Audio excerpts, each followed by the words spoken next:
Meus irmãos queridos, recebam a paz do Senhor. Evangelho de Jesus, segundo escreveu João, capítulo de número 3, versículo de número 16. Evangelho de João, capítulo de número 3, versículo de número 16.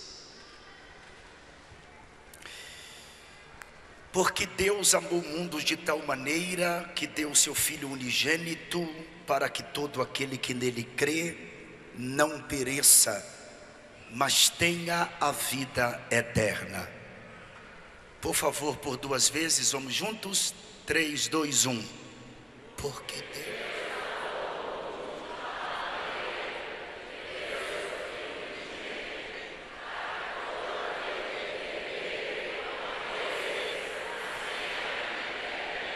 Mais uma vez, porque Deus...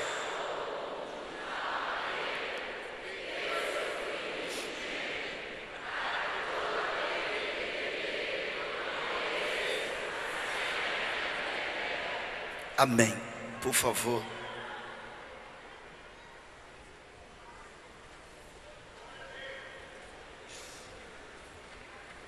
João 3, versículo 16 é conhecido por nós que estudamos a Bíblia como o texto de ouro do Novo Testamento. A realeza e a grandeza que se dá a este texto é porque nele está intrínseco, nele está retratado o indizível amor de Deus por nós. Se eu fizesse uma pergunta nesta noite aos pais, e eu me incluo nesta pergunta: se você daria o seu filho para morrer pelos pecados de alguém, eu tenho certeza que a sua resposta seria um enfático não. Eu não daria o David nem o Samuel para morrer pelos pecados de absolutamente ninguém. Deus, Ele não hesitou. Apenas com um único filho, Ele o deu para que morresse na cruz do Calvário para efetuar a nossa redenção. Isaías capítulo de número 53, existe uma biografia de Cristo antecipada, e o profeta messiânico diz no capítulo 53, a partir do versículo de número 1: quem deu crédito à nossa pregação? E a quem se manifestou o braço do Senhor? Porque foi subindo como renovo perante ele, como raiz de uma terra seca, não tinha parecer nem formosura, e olhando nós para ele, nenhuma beleza víamos para que o desejássemos. Era desprezado e o mais indigno entre os homens, homem de dores, experimentado nos trabalhos, e como um de quem os homens escondiam o rosto, era desprezado, e não fizemos dele caso algum. Verdadeiramente ele tomou sobre si as nossas enfermidades, e as nossas dores levou sobre si, e nós o reputamos por aflito, ferido de Deus e oprimido. Mas ele foi ferido pelas nossas transgressões e moído pelas nossas iniquidades. O castigo que nos traz a paz estava sobre ele, e pelas suas pisaduras fomos sarados. Todos nós andamos desgarrados como ovelhas, cada um se desviava pelo seu caminho, mas o Senhor fez cair sobre ele a iniquidade de nós todos. Ele foi oprimido, mas não abriu a boca. Como um cordeiro foi levado ao matadouro, e como a ovelha muda perante os seus tosquiadores, ele não abriu a boca. Da opressão e do juízo foi tirado. E quem contará o tempo da sua vida? Porquanto foi cortado da terra dos viventes, e pela transgressão do meu povo foi ele atingido. E puseram a sua sepultura com o ímpio e com o rico na sua morte. Porquanto nunca fez injustiça, nem houve engano na sua boca. Todavia, ao Senhor agradou moê-lo, fazendo-o enfermar. Quando a sua alma se puser por expiação do pecado, verá a sua posteridade, prolongará os dias, e o bom prazer do Senhor prosperará na sua mão. 750 anos mais tarde, nasceu Jesus em Belém. Todo mundo sabe que ele nasceu em Belém. Ele foi criado na pobre e miserável Nazaré. Pobre e miserável Nazaré, porque Nazaré era um lugarejo chamado de cidade, que não tinha mais do que 100 famílias.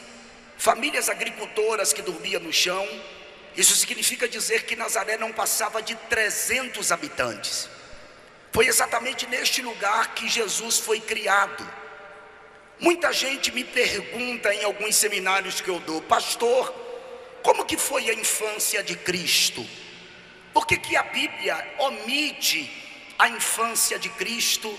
Só fala apenas quando ele tinha 12 anos de idade, que ele pregou no templo. Existe um propósito para isto? Não existe propósito absolutamente nenhum em a Bíblia omitir a infância de Cristo. E isso porque a infância de Jesus foi como a infância de todo garoto judeu, assim como a sua adolescência, assim como a sua juventude. Com 5 anos de idade, era o período em que o menino passava por um outro ciclo de vida, ou ele entrava num novo ciclo. Ele começava a estudar os 5 primeiros livros da Bíblia: Gênesis, Êxodo, Levítico, Número e Deuteronômio.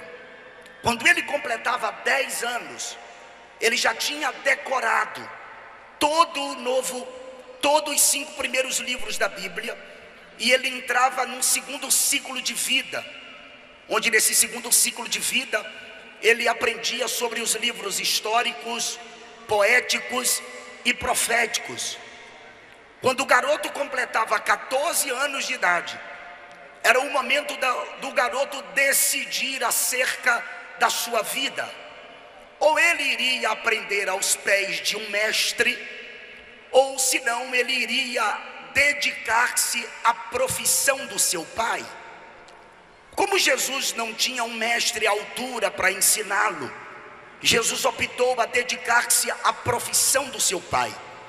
Isso significa que Jesus trabalhou durante toda a sua vida com prego, martelo e madeira, os instrumentos da sua própria crucificação. Quando ele completa 30 anos de idade, ele coloca a sua caixa de ferramenta nos ombros, vai até o Rio Jordão. Lá é batizado pelo seu primo João Batista, e a partir de então dá-se início ao seu ministério. Quando Jesus começou a pregar, Jesus se estabeleceu na cidade de Cafarnaum, uma cidade naquela época considerada uma grande cidade, com cerca de 3.000 habitantes. Jesus não só passou a residir em Cafarnaum, como também Cafarnaum se tornou sede do seu ministério. Quando Cristo começa a pregar, várias invejas surgiram por conta das facções religiosas existentes naquela época. O Evangelho segundo escreveu Lucas, no capítulo de número 4, versículos 28 e 30, diz que na primeira pregação que Jesus fez, tentaram matá-lo. A verdade é que nos dias de Jesus existiam pelo menos 26 facções religiosas, mas a maior e mais implacável e contundente perseguição sofrida por Cristo foi por conta da cúpula judaica. A cúpula judaica era composta de 3 classes de pessoas que viviam interligadas entre si. Eram eles, os escribas, os homens inteligentes daquela época, os chamados copistas da lei, os anciãos, que eram os homens dotados de caráter maduro, que tinham habilidade para aconselhar as pessoas que lhes procuravam, e os fariseus, que controlavam 60% do povo no quesito religião. Escribas, anciãos e fariseus formavam uma cúpula judaica. Cúpula esta que, desde que Cristo iniciou o seu ministério, de alguma forma planejaram, incitaram o povo a matar Jesus. Em Marcos capítulo de número 14, versículos 1 e 2, tem o plano para matá-lo. Olha o que está escrito: Faltavam apenas 2 dias para a Páscoa e para a festa dos pães sem fermento, e tanto os líderes dos sacerdotes como os professores da lei procuravam um meio de prender Jesus à traição e matá-lo. No capítulo de número 12, versículo 14 do Evangelho segundo escreveu Mateus, tem uma conspiração para matá-lo. Diante disso, saíram os fariseus e começaram a conspirar sobre como poderiam matar Jesus. Em João capítulo de número 11, versículos 47 a 51, o sumo sacerdote Caifás assegura que Cristo morreria pelo povo, e está escrito no versículo 46 de João 11: mas alguns deles foram contar aos fariseus o que Jesus tinha feito. Então o chefe dos sacerdotes e os fariseus convocaram uma reunião do sinédrio. O que estamos fazendo? Perguntaram eles. Aí está esse homem realizando muitos sinais milagrosos. Se o deixarmos, todos crerão nele. E então os romanos virão e tirarão tanto o nosso lugar como a nossa nação. Então um deles, chamado Caifás, que naquele ano era o sumo sacerdote, tomou a palavra e disse: nada sabeis, não percebeis que vos é melhor que morra um homem pelo povo e que não pereça toda a nação? Ele disse isso não de si mesmo, mas sendo sumo sacerdote naquele ano, profetizou que Jesus morreria pelo pecado da nação. A verdade é que todas as vezes que tentaram prendê-lo, não conseguiram, porque ainda não havia chegado a hora de Cristo. Mas ele sabia que seu momento iria chegar. E esse momento foi um momento chamado de Pêssah, é a Páscoa do povo judeu. Jesus reúne-se com os discípulos, serve a última ceia. E a Bíblia diz no Evangelho segundo escreveu Marcos, no capítulo de número 14, que depois que Jesus serviu a ceia, Judas levantou-se da mesa, no intuito de traí-lo. Jesus sabia que iria passar por uma madrugada de interrogatório, sabia que iria sofrer na casa do sacerdote, da casa do sumo sacerdote. Mas mesmo assim, antes de se levantar da mesa e ir para o monte orar, a Bíblia diz que Jesus cantou um hino. Isso mesmo, Jesus cantou um hino. Quando ele sai dali da mesa da ceia, ele vai para o Getsêmani com os discípulos. A Bíblia diz que foram apenas Pedro, Tiago e João. O capítulo 23 do Evangelho segundo escreveu Lucas diz que quando Jesus chegou no monte, ele olhou para os discípulos e disse-lhes no versículo 40: orai para que não entreis em tentação. E apartou-se deles cerca de um tiro de pedra, mais ou menos 20 a 30 metros, e pondo-se de joelhos, orava. A oração de Jesus no versículo 42 de 23 de Lucas diz que ele orava assim: Pai, se possível, passa de mim este cálice, todavia não seja feita a minha vontade, mas a tua. Quando Jesus está orando ao Pai: Pai, se possível for, passa de mim este cálice, aqui implica alguma coisa a respeito da cultura dos dias de Jesus. Quando alguém era condenado à cruz, a família do condenado passava pela vergonha do vitupério. A casa da família do condenado à cruz era queimada a fogo. A partir de então, o pai do condenado seria exposto à vergonha mais intensa dentro da sociedade.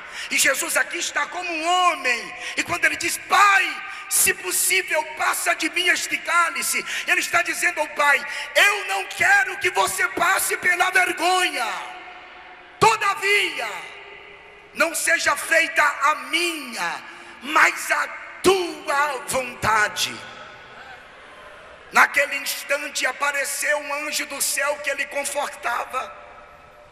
E enquanto o anjo confortou Jesus, logo depois ele começa a entrar em agonia. O versículo 44 diz que ele orava tão intensamente que o seu suor começou a se tornar em grandes gotas de sangue que corria até o chão.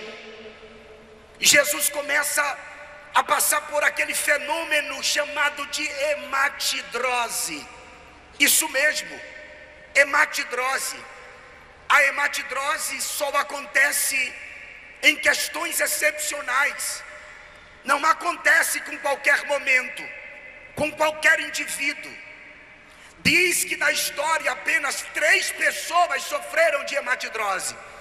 Uma foi Jesus, outra foi uma freira na Idade Média, e outra pessoa foi uma garota no período da Segunda Guerra Mundial.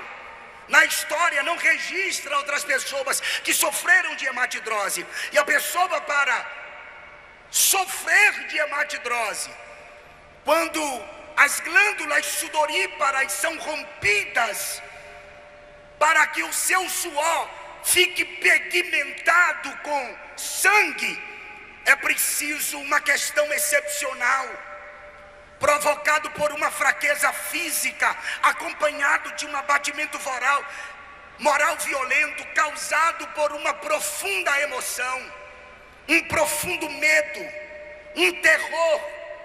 E a verdade é que Jesus, ele estava levando a angústia por causa dos nossos pecados.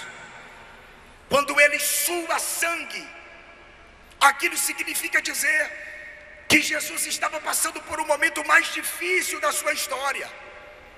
Depois Jesus se levanta e ele vai até os discípulos que estavam distantes dele cerca de 20 a 30 metros.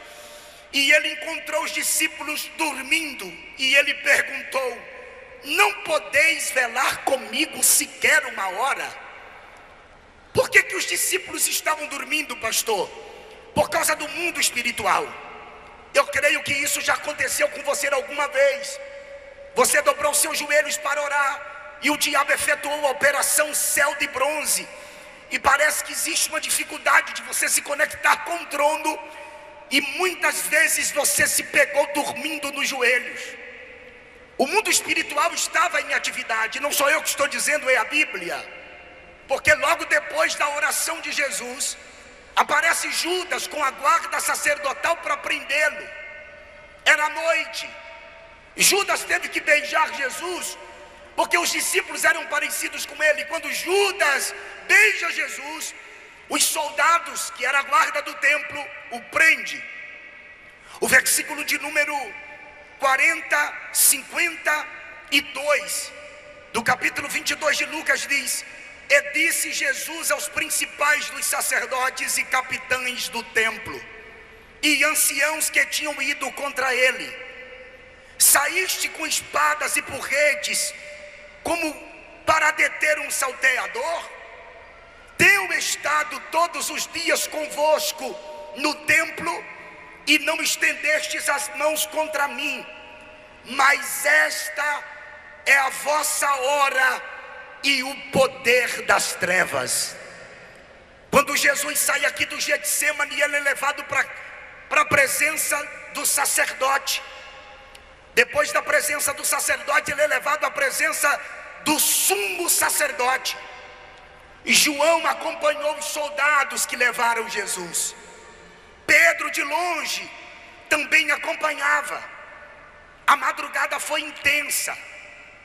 Os servos do sumo sacerdote constantemente o esbofeteavam, batia em seu rosto.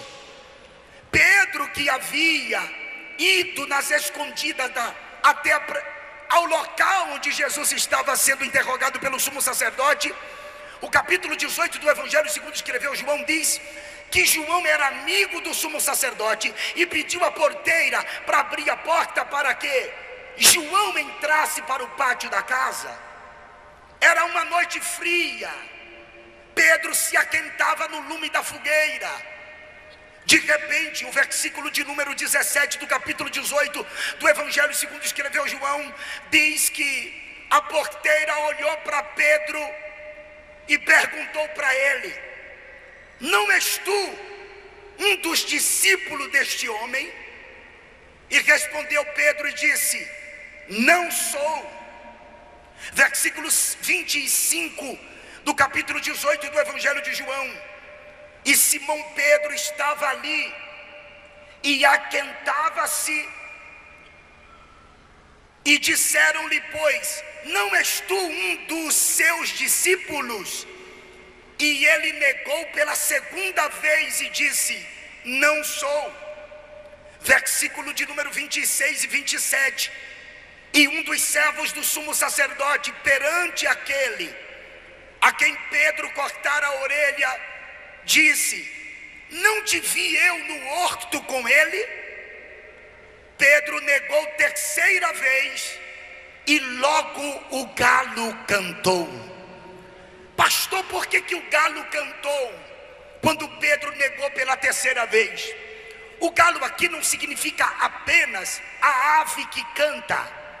Aqui significa pelo menos duas coisas. Primeiro, era o momento da troca da guarda romana. Os soldados que passaram a noite iriam para o descanso e outros assumiriam o posto. Segundo, era o momento em que os sacerdotes iam remover a cinza do altar do holocausto do templo, colocar nova lenha para ser queimado um novo holocausto. Ou seja, a crucificação estava começando. Quando amanhece o dia, pegaram Jesus e levaram-no à autoridade chamada Pilatos. Pilatos olha para Jesus, descobre que ele havia nascido na jurisdição de Herodes, e Pilatos pede aos seus soldados que levem Jesus à presença de Herodes.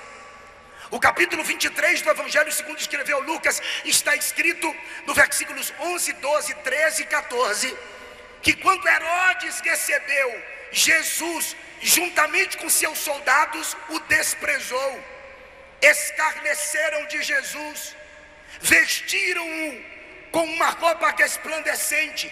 E sabe o que Herodes fez?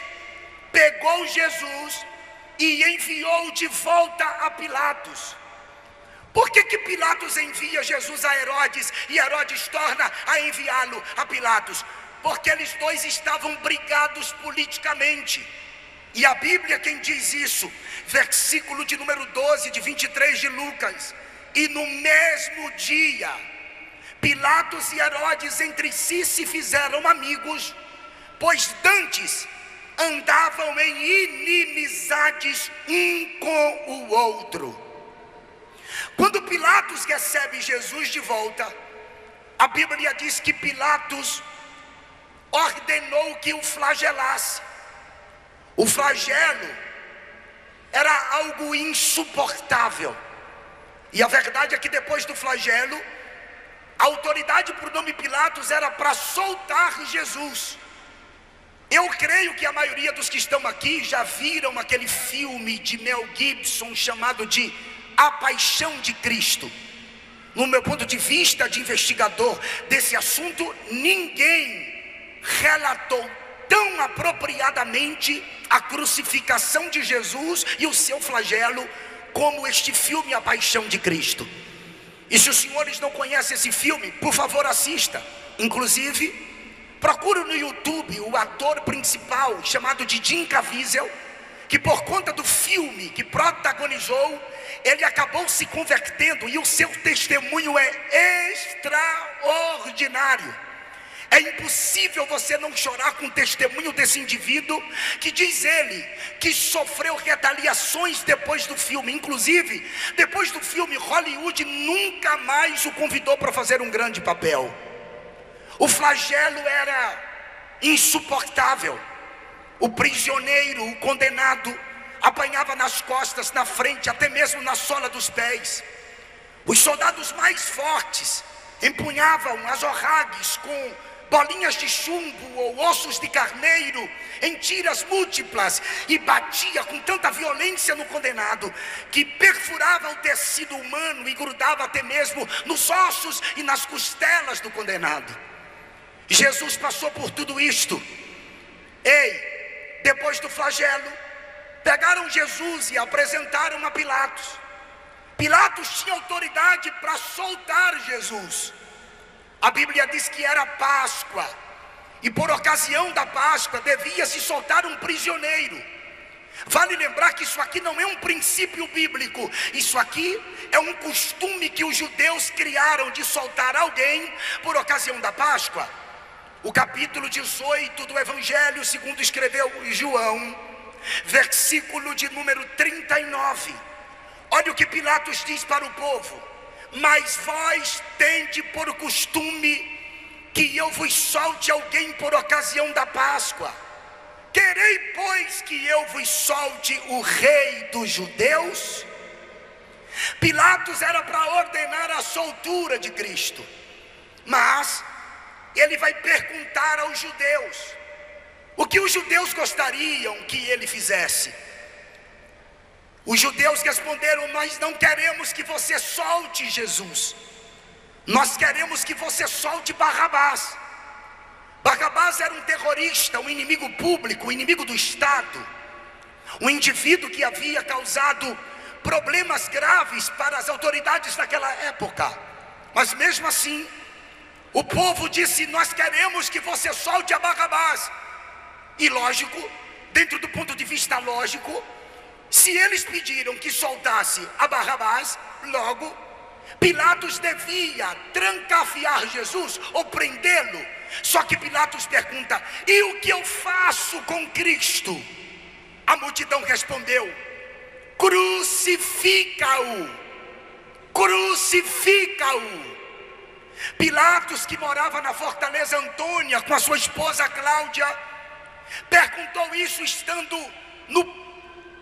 na parte superior da sua casa. A multidão estava no pátio gritando: crucifica-o, crucifica-o. E Pilatos desce as escadas, vai até o pátio da casa, entrega Jesus no meio da multidão. Dali a multidão assumiu, pois agora Jesus é conduzido até o Gólgota. Da casa de Pilatos até o Gólgota era 1 hora, o indivíduo levando a cruz nas suas costas. A verdade é que não era uma cruz, senhores, e por favor, isso aqui é para que vocês entendam. Não era a cruz inteira, era o patíbulo. O patíbulo da cruz é a parte horizontal, onde se coloca as mãos. O estirpe da cruz, a parte vertical, ficava no monte. E por que não era a cruz inteira, pastor Denilson? Porque ninguém suportava o peso do estirpe e do patíbulo. Porque a cruz inteira pesava aproximadamente 140 quilos. Somente o patíbulo pesava em torno de 60 quilos. O indivíduo não tinha como levar em suas costas, e ele pega o patíbulo e ele vai caminhando em direção ao Gólgota. A multidão fez um corredor móvel até chegar no Monte Caveira. Enquanto ele caminhava, o povo chutava, esbofeteava-o, cuspia ali. Ele estava muito fraco, apático, ele estava com fome, com sede. A Bíblia diz que ele caiu algumas vezes. Teve um momento que ele caiu, que viram que ele tinha dificuldade de se levantar, e pegaram um homem por nome Simão de Cirene, ou Simão Cirineu, e constrangeram a levar a cruz. Isso aqui vale a sua vida, porque quando a gente não suporta levar a cruz, que está tão pesada, por favor, não desista, porque sempre aparece um Simão Cirineu para nos ajudar. Sempre o Espírito Santo está presente para nos dar uma mãozinha. Ele vai caminhando mesmo assim. Quando chega no monte, Deitaram Jesus no estirpe que estava no chão. Pegaram o patíbulo e prenderam no estirpe. E agora os pregos de 8 polegadas são pregados nas mãos de Jesus e nos seus pés. E depois que o prega na cruz, o levanta. E Jesus está no alto do madeiro. A multidão está ali em volta da cruz. É um pensamento meu, por favor, compreenda. Imagine Marta e Maria, uma segura na mão direita, outra na mão esquerda, e olhava para Lázaro e dizia assim: Lázaro, faça alguma coisa por ele, ele ressuscitou você no 4º dia. Imagine a filha de Jairo, que olhava para ele e dizia: pai, você é uma autoridade, você é um fariseu, ele me ressuscitou, faça alguma coisa. Mas ninguém tinha como livrá-lo daquela cruz. A situação dele era tão deplorável, que ele estava precisando fazer uma oração por aqueles que estavam escarnecendo dele. E ele estava um pouco pendido para frente. Seu oxigênio estava seu cérebro estava sem oxigênio. E ele precisava inspirar, encher o pulmão de ar, raciocinar, para ele poder fazer uma oração por nós. E como ele estava pendido para frente, ele pega pelos pregos, os pregos, e ele levanta o seu corpo, enche o seu pulmão de ar, oxigena o cérebro, e ele faz uma oração dizendo: Pai, perdoa-lhes, porque não sabe o que fazes. A mensagem desta noite, eu não sei se vocês já entenderam, não é uma mensagem de reteté. Esta é a maior mensagem da Bíblia. A cruz de Cristo. A mensagem de hoje é para você relembrar aquilo que ele passou, aquilo que ele viveu. Aleluia. Esses dias na internet, nas redes sociais, eu vi muitas pessoas comentando, por causa da escola de samba em São Paulo, Gaviões da Fiel. Inclusive deputados emitiram nota de repúdio, porque a Gaviões da Fiel colocou 2 atores, um representando Cristo e o outro Satanás. E Satanás pisava em Cristo, maltratava Cristo, chutava Cristo. E eu vi que muitas pessoas não entenderam absolutamente nada, ou melhor, não entendem nada da crucificação. Não foi o diabo quem pisou em Jesus. Não foi o diabo que chicoteou Jesus. Não foi Satanás quem pisou Jesus. Satanás, na verdade, não encostou um dedo em Jesus. Tudo quem fez foi o Pai.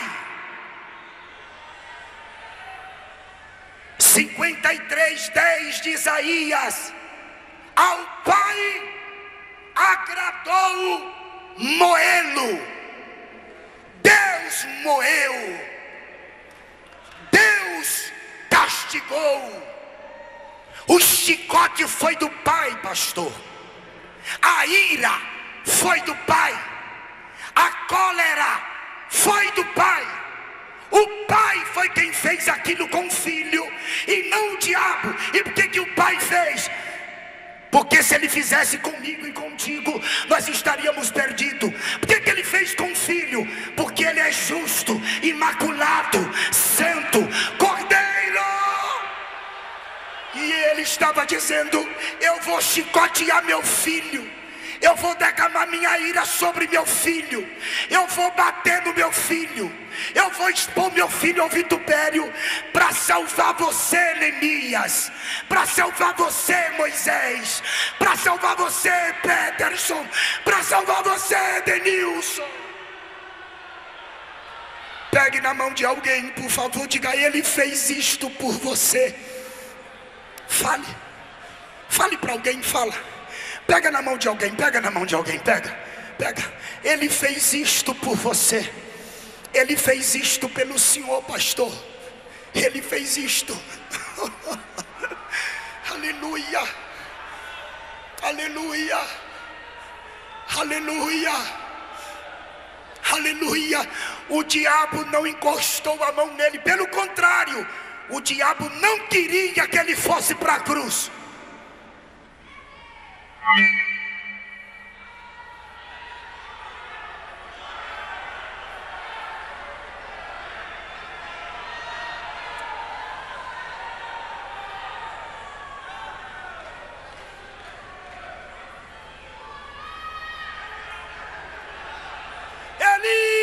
Eli, lama sabachthani. Teve um momento que ele se sentiu só.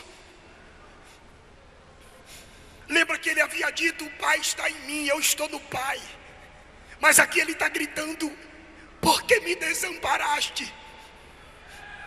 Onde estava o Pai? Furioso. Salmo 18. O Pai está furioso. Salmo 18. O Pai está furioso porque quer tirar o filho da cruz, mas não pode. Os salmos falam de Cristo como nosso Salvador. O Salmo 41 é ele na ceia. O 22 ele está na cruz. O 16 ele está no túmulo. O 18 ele ressuscitou. O 24 que o pastor leu é ele voltando para a glória. No 22 está escrito, olha só o que está escrito no Salmo 22. O que o salmista está vivendo aqui é o que ele vive. Muitos touros me cercaram, fortes touros de Bazã me rodearam. Abriram contra mim suas bocas, como leão que despedaça e que ruge. Como água me derramei, e todos os meus ossos se desconjuntaram. O meu coração é como cera e derreteu-se dentro de mim. Isso fala do amor dele por nós. A minha força se secou como um caco. Ele estava fraco. E a minha língua se apega ao paladar. Me puseste no pó da morte, pois me rodearam cães. O ajuntamento dos malfeitores me cercou. Traspassaram-me as mãos e os meus pés. Pastor Denilson, por que o pai estava tão irado? Porque não podia. Ele podia, é paradoxal, tá? Ele podia tirá-lo da cruz, mas ao mesmo tempo não podia, porque ele nos amou. Deus amou o mundo de tal maneira que deu seu Filho unigênito, para que todo aquele que nele crê não pereça, mas tenha vida eterna. O sofrimento dele foi tão intenso, que ele pegou e se rendeu. Ouça isto aqui: ele se rendeu. Não foi a morte que o matou. A morte não matou Jesus. Foi ele quem se rendeu, dizendo: Pai. O reverendo Moon disse que veio para cumprir aquilo que Jesus não cumpriu, porque Jesus morreu em missão. Ele se enganou. Antes de morrer, Jesus gritou: Pai, está consumado.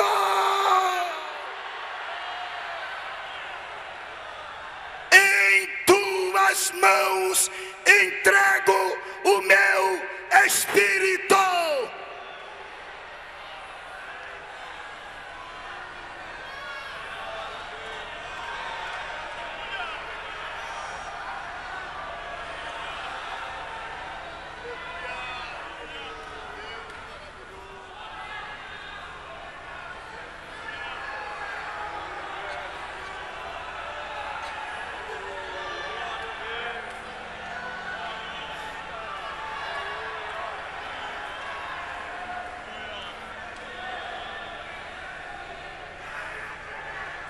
Quando ele expirou, ele vai para o tabernáculo celestial. Hebreus 9, versículo 36, se não me falha a memória, ele precisa purificar o tabernáculo verdadeiro. E quando ele morre, que ele chega lá como sumo sacerdote, o véu do templo de 30 centímetros de espessura rasgou-se de alto a baixo. Ele estava dizendo: eu cheguei aqui, o caminho está aberto. Eu vou ter que pedir agora, levanta a mão para dar um grito de aleluia para o Cordeiro de Deus. O véu não rasgou para Deus sair, o véu se rasgou para eu entrar, para você entrar.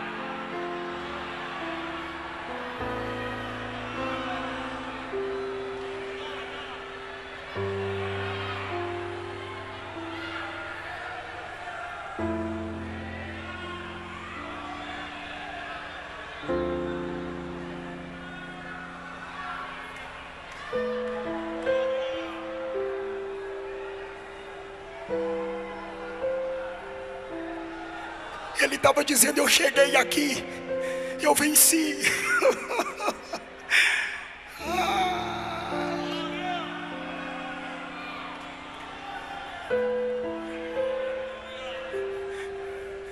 Pastor, mas e daí? Tem uma história tão linda. Se você quiser saber, você compra o meu livro Inferno, Ficção Realidade, que está ali fora, para você entender como foi que aconteceu depois. Eu corri muito. Ele muda as vestes porque ele tem que ir no mundo dos mortos. E bíblica e teologicamente é provado isso através dos tipos. Por que ele muda de roupa? Porque ele precisa ir no mundo dos mortos, no chamado de Hades. Ele vai anunciar sua vitória. Ele não prega o Evangelion, boas novas de salvação. Ele só anuncia. O seio de Abraão estava lá. Abraão, por que seio de Abraão? Por causa da esperança de Abraão. E por que estavam ali? Porque aqueles que morriam em Deus no Antigo Testamento não podiam subir, porque havia uma separação entre Deus e o homem. Mas agora o véu rasgou-se. Lembra do que Jesus disse ao ladrão da direita, o Dimas? Hoje estarás comigo no paraíso.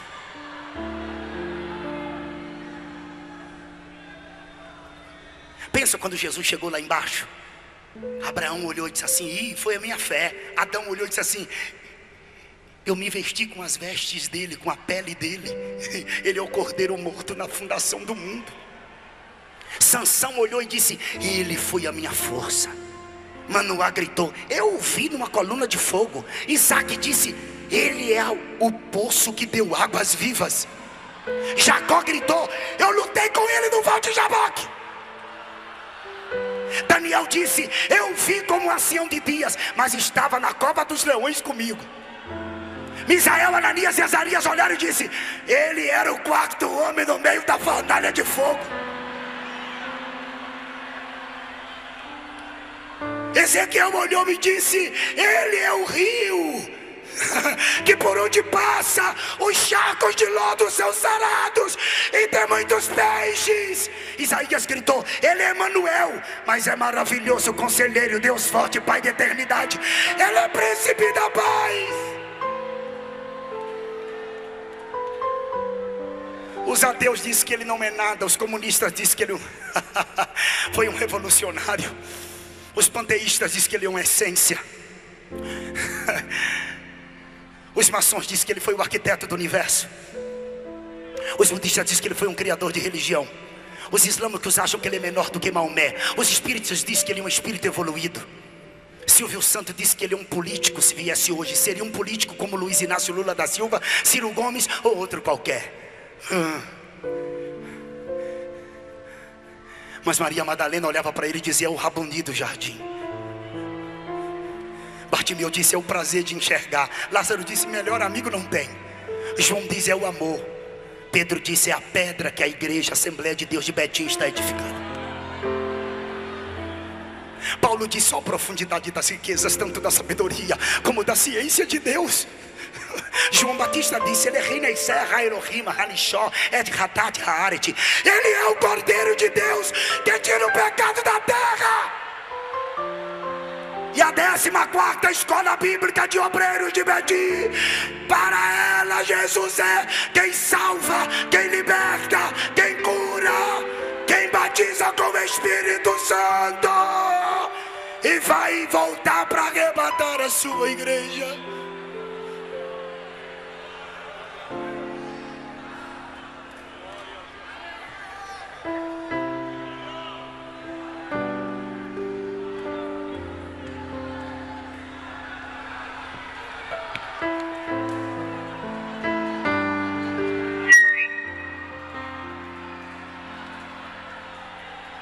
Quem celebra Cristo nesta noite, levante a mão, levante a mão, levante a mão, levante a mão, dá um grito de aleluia para o Cordeiro de Deus.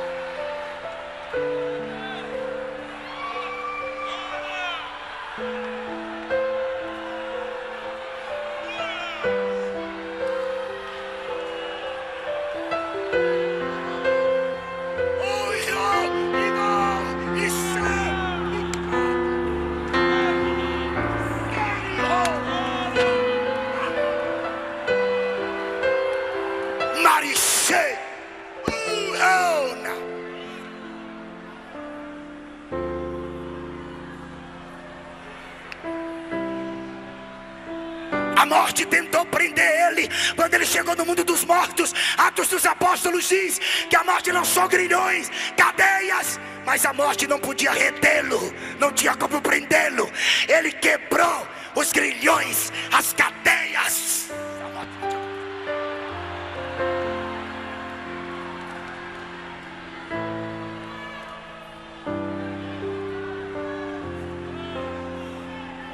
Pega na mão do crente aí, pega na mão do crente aí, pega.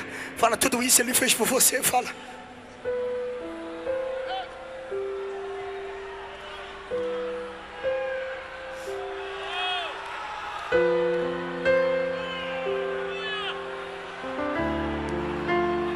Alguém sente a presença dele. Alguém sente a presença dele. Alguém sente a presença dele. Alguém sente a presença dele nas arquibancadas.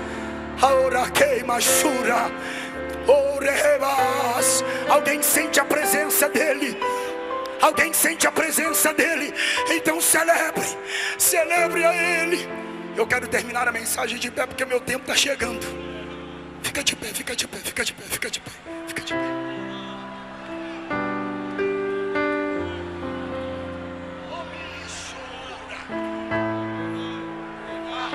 Ah, tem uma graça aqui, tem uma graça aqui, tem uma...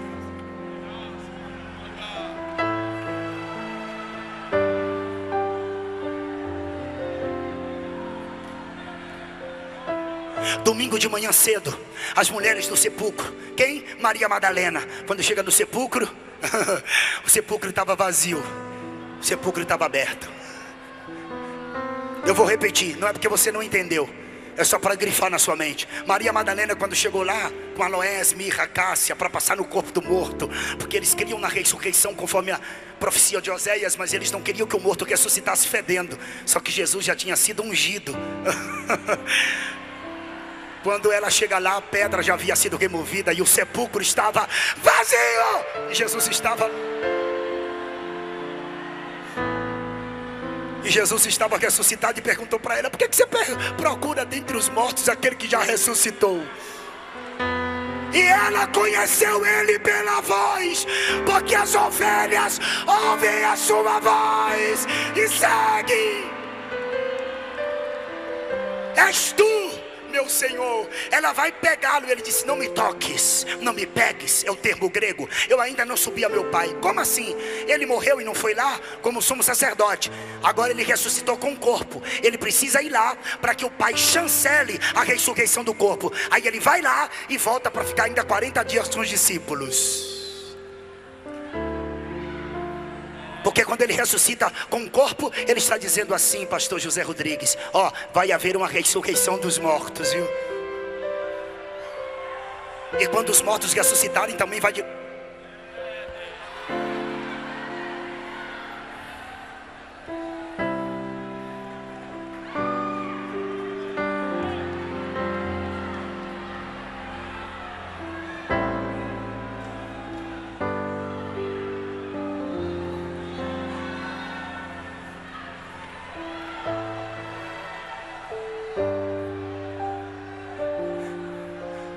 Vai e avisa para Pedro que eu estou vivo. Por que avisar para Pedro? Que Pedro havia negado. Em outras palavras, ele estava dizendo: diga a Pedro que eu perdoo ele, que ainda está de pé o meu pacto com ele. Diga a ele que ele me negou, mas não esqueci dele não, está de pé. Eu venci por ele, inclusive. Avisa lá para ele. Eu tinha tanto para dizer a vocês, estou procurando aqui os espaços. Eu quero terminar.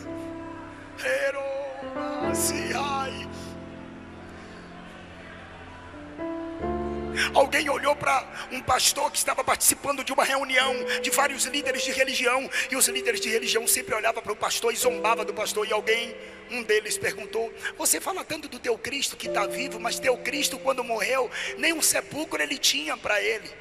E o pastor respondeu: para que ele queria um sepulcro para ele mesmo, se ele só ia passar um final de semana? O sepulcro está vazio. He's not here. Ele não está mais aqui.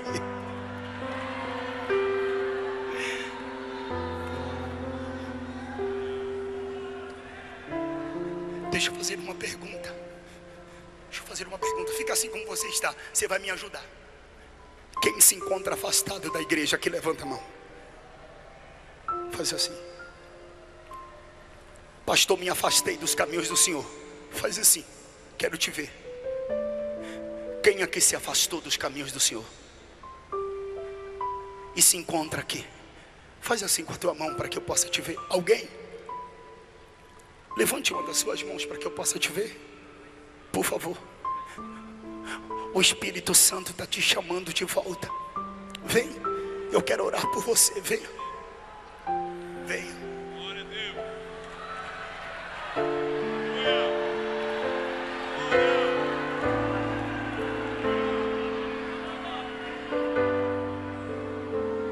Venha. Eu posso fazer um pedido para vocês. Você que está aqui nas arquibancadas, dá uma olhada na direita e na esquerda. Veja se tem alguém do seu lado não evangélico. Quem não é evangélico aqui, levanta a mão. Quem não é? Quem não é evangélico? Quem aqui não é evangélico? Levanta a mão. Alguém? Alguém do seu lado? Por favor. Por favor, me ajude. Está vindo o outro aqui.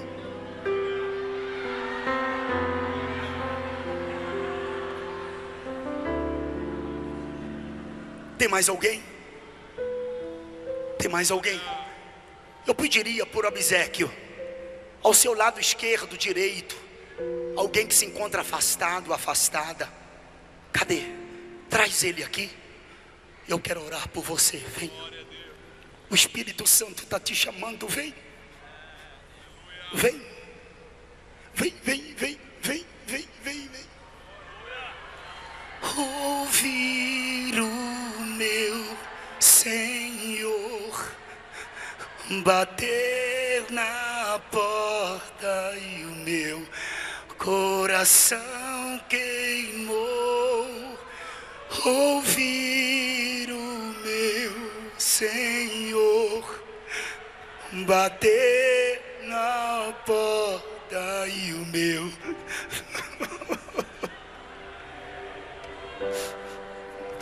eu não vou parar. Vem, gastarei. Traz, traz, traz. Traz ele, traz.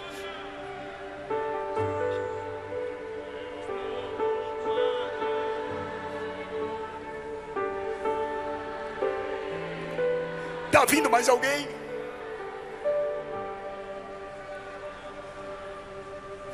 Muitos querem suas mãos, Nós queremos os seus pés. Muitos querem suas mãos, nós queremos seus pés. Deixa queimar, deixa queimar.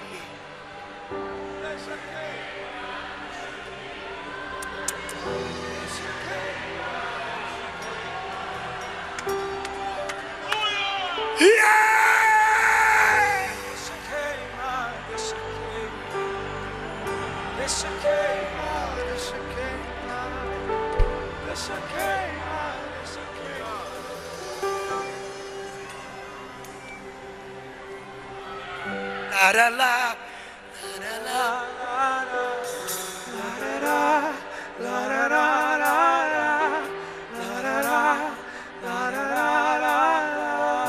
traz ele, traz ela, traz.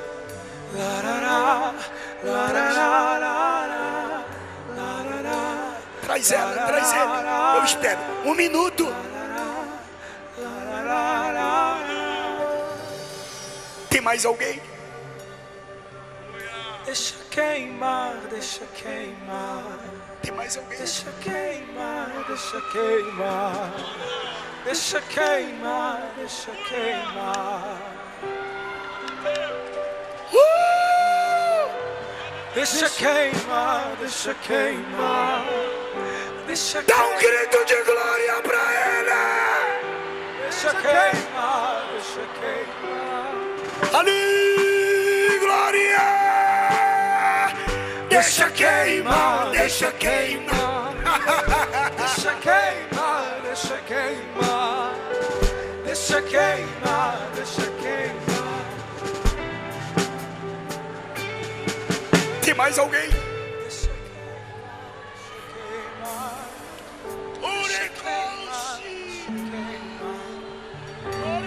queimar, deixa queimar. Deixa queimar, deixa queimar.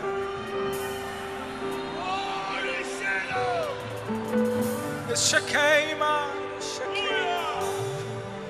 Deixa queimar, deixa queimar. Venha! Deixa queimar. Não adianta se esconder, protelar, procrastinar, adiar. Vem! Tua boa mão seja sobre esse povo, sobre o presidente, família, o ministério, as igrejas espalhadas nos 4 quadrantes de Minas Gerais. Faz algo novo.